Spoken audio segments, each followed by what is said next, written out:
Welcome to Ideas to Implementation, the podcast for women who have a business idea but feel stuck in a job. Featuring real women with real stories of how they went from employee to boss.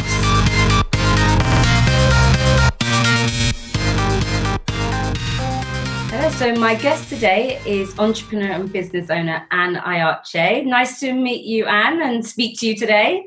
Nice to meet you as well, Simone. Lovely to be here. Brilliant. So tell us about your business. What is it that you do? I am a weight loss and healthy lifestyle coach. I help mostly self-employed women to get energy, gain confidence and self-esteem through lifestyle changes. Wow, brilliant. So, and what did you do before going into this business? I used to work in a corporate world. I used to work in the IT security industry. And my last position in there was as a sales director. I was covering the UK, the Middle East, and a few other countries. Wow. So, lots of travel there involved. Yeah. Well, it's exactly. And a very big jump, very big difference between corporate and then sort of lifestyle changes and helping women. So how did you go into that, really, I guess? How did you get from where you were to where you are now? It's actually an interesting one because where I am now is not really what I was thinking of initially. Right, okay. So one of the, while I was still employed, I did a personal training course only because it was something that I thought I would enjoy doing. And I always enjoyed knowing and learning how the body works. And I found a course that I could do remotely and then with a few weekends for the practical stuff. Yeah. So I had qualified in 2007, but didn't do much with it. It was always in the back of my mind that maybe one day I'd do something with it. Yeah. And then in 2009, the company I worked for got acquired by a much larger company. I've been very lucky that any company I worked for always had been a small company where I had lots of autonomy and it was fun and engaging. And the atmosphere was just so different. The culture was so different. Wow. And I really hated getting up in the morning. Wow. And so, the first thing you do is you look for a similar job somewhere else. Yes. But I couldn't really find anything that was exciting enough. And I thought, you know what? Maybe now is the time to see if what I think I would enjoy doing, I really enjoy doing. And on New Year's Eve 2009, 2010, I quit my job. I sent an email to my boss and I said, Happy New Year, I'm off. Wow. And a month later, I started working in a gym, which I had no clue what I was doing. I had no clue where I wanted to go, which was quite interesting, especially as it wasn't something that, I had thought of properly through. Right. And I just did it, and I saw that I actually was enjoying getting up in the morning and working with clients, helping people feel better. And it's only over the years that I have really realized that working with people with weight loss issues who are, I'd say, too busy to be healthy or think they are too busy to be healthy, which is where I was coming from. Yeah. So I was overweight myself. I was struggling with exactly the same issues that my clients are struggling with. Okay. And that's really what I get the most pleasure out of is helping those type of people.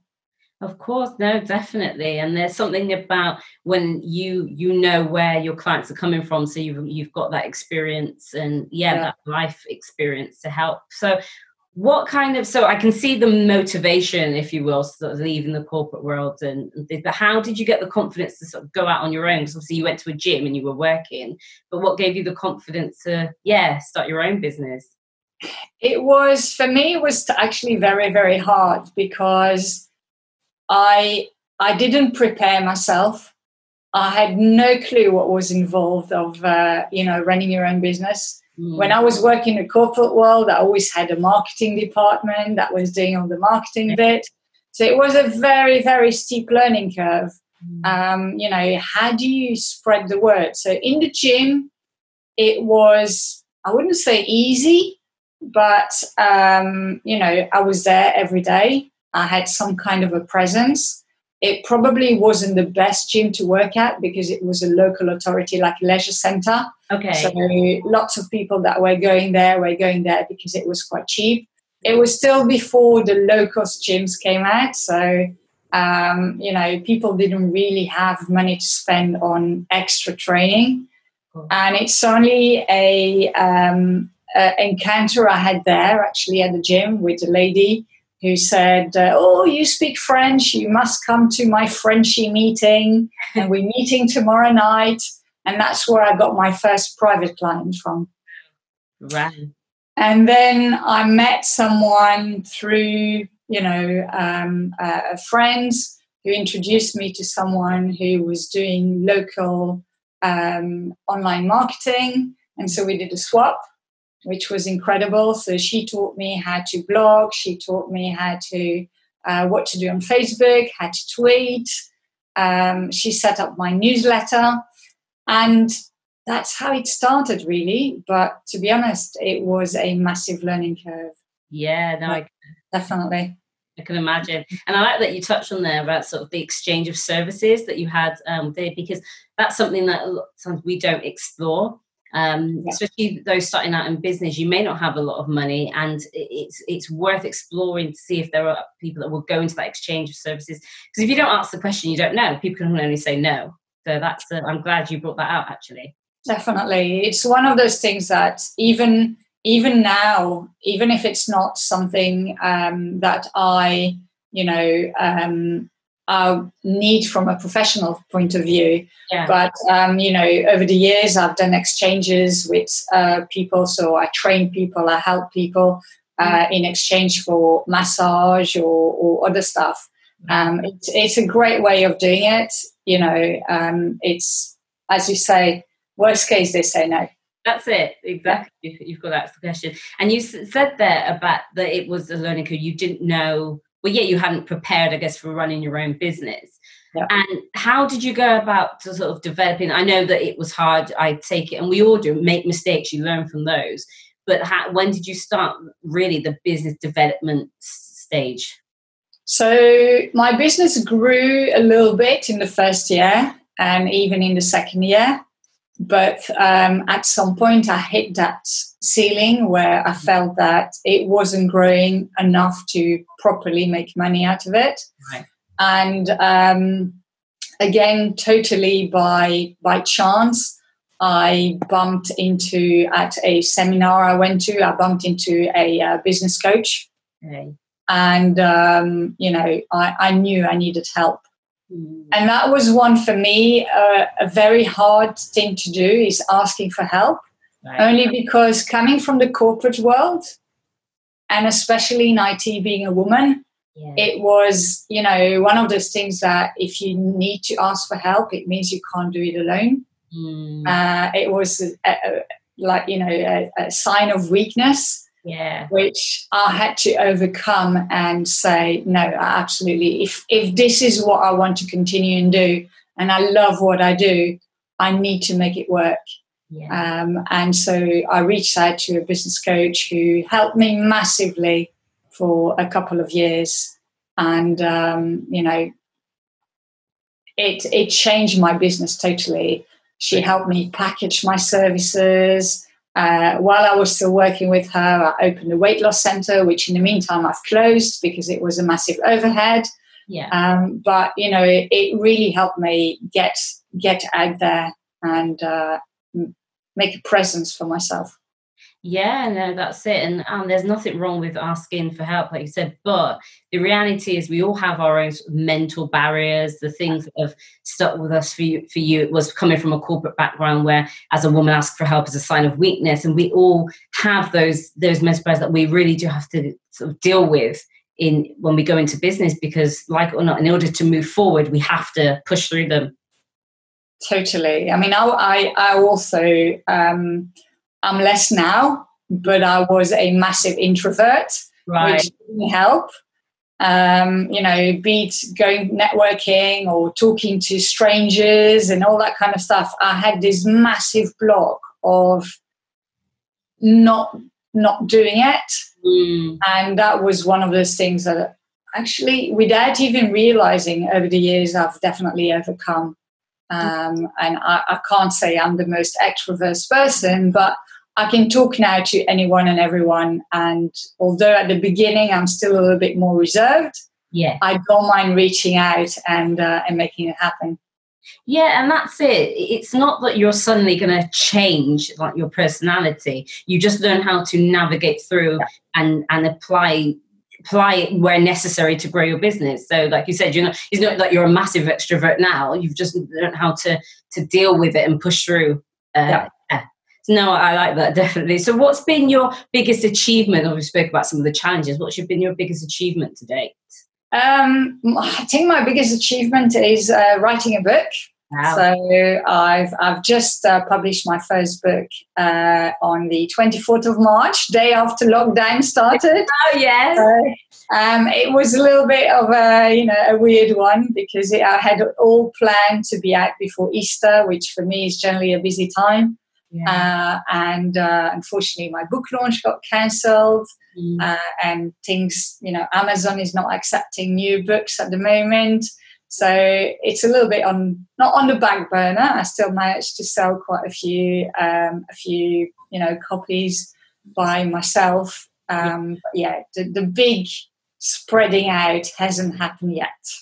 Right, that's it. But you bring up a good point there, that in business, in life anyway, in general, things happen and you still have to be adaptable and work around that. And I think that's really a key thing for entrepreneurs and business owners, isn't it? Learn how to adapt, deal with certain situations.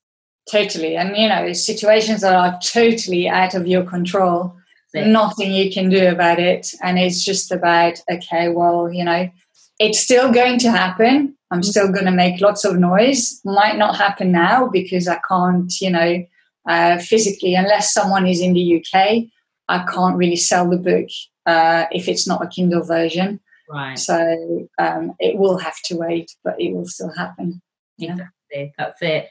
Positivity. That's it. And keep on going. Basically. Yeah. So you mentioned about having a business coach before, and where do you go now for your support? A support system. How important is that for you in business now?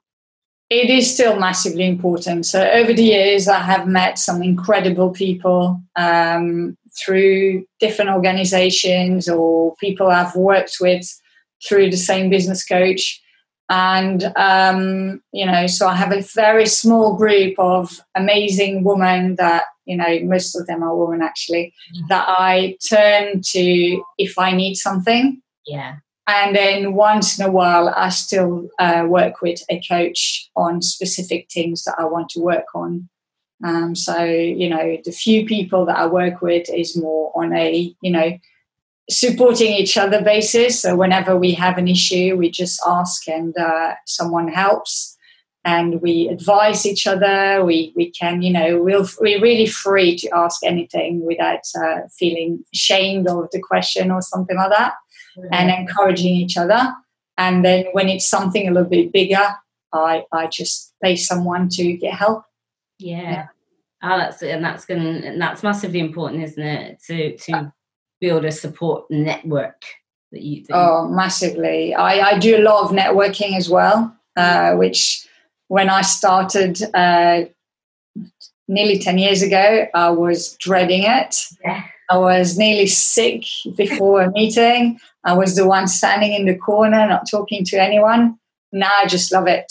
Yeah. I just see every networking meeting I go to is an opportunity to meet some incredible people who you can, get help from in one way or another. If it's for, spreading the word, if it's for getting new clients, if it's for getting things that you need, and the other way around, obviously, as well. So I now love networking. Wow, from someone who wasn't maybe very good at it to loving it now. That's it's really powerful. Yeah, and like maybe there are women listening who are in the same boat, maybe introverted, don't enjoy networking, and like we were saying earlier about learning to navigate through and just sort of push through that. And how are you managing networking? Staying on that point, obviously we're in a lockdown now. Face-to-face meetings are no longer allowed. How are you doing with networking now online? How do you go about it? What's some advice you could give around that? It's actually much easier now because you can spread yourself into different areas that you wouldn't normally do. So obviously, when you live locally, you generally go to localish events. This week, I'm doing some networking tourism, and I'm going to Ipswich. So I'm part of Women in Business Network, which is a woman business networking meeting. Yeah, and we meet once a month. And now it's open to visit other groups. Well, it's always open to visit other groups, but then you have to physically be there. Yeah. Now all you need is Zoom, and it's great. I'm also part of the Federation of Small Businesses, and so I am very involved with them and their networking meetings and other events that they're organising. So last week I presented on a life-work balance in one of the webinars. I think now actually is a great way to make connections anywhere. Yeah. I agree with you. I think we've got such a great opportunity at this time to use technology and to really make some connections that perhaps we couldn't before. People are in as well. It doesn't mean that people are less busy. We were saying before we started recording that we're in lockdown, we're still busy. But, oh my God! But there's a great opportunity now, and it's using that, isn't it? Really? Yeah, totally. Yeah. Totally. So, what would you say to somebody listening now? 3 pieces of advice for a woman that's listening who perhaps has a business idea, hasn't been as confident moving forward with it, or is just thinking about it. What 3 pieces of advice would you give her? The first thing is just do it. Right. It's, the worst thing. And I swapped career. I was 38. So, it's never too late. But you don't want to regret not going after what you want to do. So just make it work. Like if you're passionate about something, there's ways of making it work. That's the first advice. So just do it. The second is get help and support. That's massively important. I wish I had a coach from day one. Right. Because I wouldn't have been in a situation where I was desperate to make it work. It would have made life so much easier. Cool. That's the first thing. And the second thing about the coach is don't feel shy to feel you've outgrown that person, because there's different coaches for different things, and it's okay to move from one to the other. And the third one, let me quickly think about it, is get your support system in place. Do things that are out of your comfort zone, because that's one of the ways of growth. Yeah. And when I look back, I'm like, oh my God, I'm so not the person I used to be. But I'm proud of myself for the person I am today. Yeah, definitely. So you'll see yourself growing so much and changing. That is quite exciting. Yeah, and I just wanted to pull out a little bit there, actually, you said that, because like the work I do helping women who have the business idea and they want to go it alone, through my Live the Dream Now formula, it's based on not just business development, but also personal development, because I just think that is such a massive part of it, and maybe people don't realize about the personal work you have to do as well with running a business. Yeah, you just, I think by running a business, you become a better person, a more fulfilled person. more, there's just so much on the personal side that is coming with running your own business. That is incredible. Yeah, because there are skills that you need. It's not that when you're not, if you're employed that you don't have those skills, but maybe since they're not brought to the forefront, you don't need to use them as much. Like we were saying, your resilience, confidence, different skills. Yeah. But there's something about running your own business that really bring them out. And if you can work on them and develop them, that's key, isn't it? Oh, I funnily enough, when I started working with my business coach, she was talking about mindset. And I was like, who needs that mindset thing? You just go and do things. And it's only when I hit that wall that I realized how much what mindset was so important. Yeah. And working on yourself and developing yourself is a massive part of running a business. Definitely. Well, Anne, thank you so much for your time. It's been a pleasure speaking to you. And just wish you the best with everything that you do moving forward. And use this time wisely. I've been saying to everybody, we've got great opportunities actually during this time. Yeah, totally. I agree with that one. So thank you for having me. And hopefully I've inspired at least one person to go for it. I'm sure you have. Thank you so much, Anne. Take care. Thank you for listening to Ideas to Implementation. Please don't forget to like, comment, share and subscribe so you never miss an episode. Until next time.